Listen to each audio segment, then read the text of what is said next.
Assalamualaikum warahmatullahi wabarakatuh. Hai, nama saya Muhammad Fauzan bin Muhammad Zamri. Nombor metrik 14 DTK 20F2033. Saya dari grup 4. Assalamualaikum, saya Muhammad Ikmal Hakim bin Abdul Halim, 14 DTK 20F2015. Bismillahirrahmanirrahim. Assalamualaikum warahmatullahi wabarakatuh. Nama saya Wan Muhammad bin Wan Syauluddin. Nombor metrik 14 DTK 20F2037. Bismillahirrahmanirrahim. Assalamualaikum dan selamat sejahtera. Nama saya Muhammad Afiq bin Adrian Ran. Nombor metrik ialah 14 DTK 20F 2013 akan membentangkan tajuk Teknologi Maklumat dan Komunikasi TMK, Pergerakan Kesepaduan Nasional di Malaysia. Pengenalan.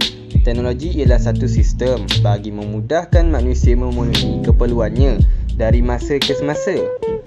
Seterusnya, maklumat pula bermaksud data yang tersusun, dan komunikasi ialah proses saling menghantar dan menerima maklumat dari satu pihak ke pihak yang lain. TMK merupakan satu alat perkongsian maklumat yang berpotensi untuk mempertingkatkan kualiti pendidikan, ekonomi, politik dan juga sosial, sama ada digunakan secara formal ataupun tidak formal. Ianya melangkaui batas umur, etnik, gender sama ada lelaki atau perempuan, orang kurang upaya, muda atau tua, bangsa tanpa ada sepadan masa. Kemajuan teknologi maklumat dan komunikasi TMK berkembang dengan begitu cepat. Perkembangan kemajuan TMK ini sangat memberi kemudahan kepada manusia. Namun begitu, terdapat juga kesan negatif kepada pengguna. Hal ini bergantung kepada pengguna untuk menggunakan TMK, sama ada untuk urusan yang boleh memberi manfaat ataupun mudarat. TMK meliputi semua teknologi yang membantu penyampaian maklumat seperti radio, televisyen, telefon mudah alih, komputer dan internet. Selain daripada penyampaian maklumat, TMK juga turut bertindak sebagai teknologi komunikasi, sama ada jarak dekat atau jauh. Secara mudah, TMK mesti bersifat penggunaan teknologi untuk menyampaikan maklumat dan melibatkan komunikasi antara dua pihak. 7.1. Evolusi dan pengglobalan teknologi. Evolusi dan perubahan teknologi akan terus meningkat dan berkembang dari satu masa ke satu masa yang lain. Manusia perlu bersikap terbuka dan mengikut arus kemajuan teknologi supaya tidak ketinggalan. Ilmu berkaitan teknologi perlu dititik beratkan dan dikuasai bagi meningkatkan kompetensi dan kemahiran bagi mengikut arus pengglobalan teknologi. Globalisasi merupakan zaman yang penuh dengan cabaran kerana semua maklumat diperolehi dengan cepat dan tanpa ada sekatan geografi. Pengglobalan teknologi sangat memberi manfaat kepada manusia bagi memudahkan sesuatu urusan dan pekerjaan. Contohnya, dalam bidang pertanian dan makanan, pembinaan, pengangkutan, teknologi maklumat, kewangan, perindustrian, perhotelan, komunikasi dan sebagainya. Kita teruskan lagi dengan impak-impak pengglobalan TMK. Mari kita saksikan. Terima kasih saudara Afiq. Kita teruskan dengan impak pengglobalan teknologi dalam bidang pertanian. Yang pertama, dapat memberi keuntungan yang maksimum dan meningkatkan produktiviti serta mengeluarkan pertanian manfaat. Yang kedua, dapat meningkatkan dan menggalakkan operasi komersial berskala besar, sama ada dalam bentuk sistem perladangan berkelompok atau estet. Yang ketiga, dapat keuntungan yang optimal oleh sebab pengurangan penggunaan tenaga buruh dan penjimatan kos operasi. Yang seterusnya, meningkatkan pendapatan petani. Impak pengglobalan teknologi dalam bidang pembinaan. Yang pertama, pemaju boleh melengkapkan projek dalam tempoh masa yang lebih singkat. Yang kedua, dapat meningkatkan produktiviti dan kualiti kerja dengan penggunaan pembinaan yang lebih baik melalui jentera, peralatan, bahan dan perancangan projek terperinci. Yang ketiga, dapat menjimatkan masa pembinaan dan penghasilan kualiti kerja yang baik. Yang terakhir, menjimatkan kos dengan menggunakan penggunaan tenaga buruh. Impak pengglobalan teknologi dalam bidang makanan pula. Nombor 1. Penggunaan jentera berteknologi dalam kerja penanaman membolehkan peningkatan dalam pengeluaran pertanian seperti dalam tanaman padi, sayur-sayuran, kelapa sawit dan sebagainya. Yang kedua, industri makanan yang dapat dihasilkan dalam kuantiti yang banyak pada masa yang singkat. Yang seterusnya, penggunaan jentera berteknologi dapat membuka kawasan baru untuk ladang pertanian dengan mudah dan cepat. Yang keempat, teknologi dapat membantu membekal sumber makanan yang mencukupi. Yang terakhir, teknologi dalam industri makanan dapat meningkatkan prestasi ekonomi dan dapat bertindak sebagai negara pengeluaran makanan. Impak penglobalan teknologi dalam bidang ekonomi. Yang pertama, meningkatkan produktiviti pembuatan. Yang kedua, meningkatkan sumbangan sektor pembuatan kepada ekonomi negara. Yang seterusnya, menguatkan kapasiti inovasi. Dan yang terakhir, menambah bilangan pekerja berkemahiran dalam sektor pembuatan khususnya dalam bidang teknologi.